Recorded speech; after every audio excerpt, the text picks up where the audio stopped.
D'accord? Donc, soit vous reprenez, après avoir juré de pourrir cette séance, ce qui, dans la voix d'un responsable politique, n'est pas très digne, calmement cette séance. Je vous accorde pour 1 minute un temps de parole, avec des mots modérés, et je vous préviens, je utiliserai tout mon pouvoir de police avec la plus grande fermeté si jamais vous dénaturez l'esprit dans lequel nous devons débattre de manière républicaine et respectueuse de l'autre dans cette assemblée. Madame, vous avez la parole. Hors règlement, dois-je le préciser.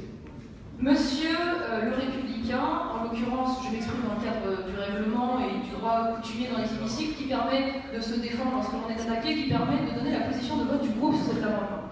Je ne vous laisserai pas insulter, Monsieur le Président, 46% des électeurs de PACA lorsque vous insinuez qu'à travers cet amendement, nous cherchons à limiter la question de la Shoah, ce qui est absolument scandaleux, alors même que vous avez volontairement bouleversé l'ordre du jour, on l'a tous compris, pour que cette délibération passe avant que BFM ne parte, afin que vous puissiez réciter et faire votre beurre sur cette histoire. Je ne vois pas en quoi le fait de présenter un nouveau projet autour du patrimoine local pour que les lycéens s'y intéressent relativise la Shoah. En revanche, ce qui m'amuse beaucoup, c'est que dans votre propre délibération, à côté de ce sujet de la Shoah, vous avez 3 autres projets dont l'un, je cite, vise à sensibiliser les lycéens et les apprentis aux risques physiques, psychiques et somatiques liés à l'exposition aux décibels et à les amener à adapter leur comportement de consommation musicale et à mieux gérer leur environnement sonore.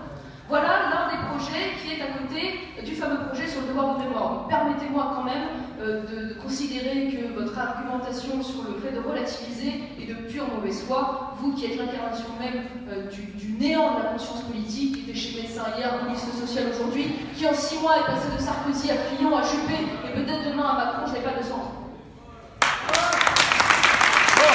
Le son est coupé par le seigneur Estrosi.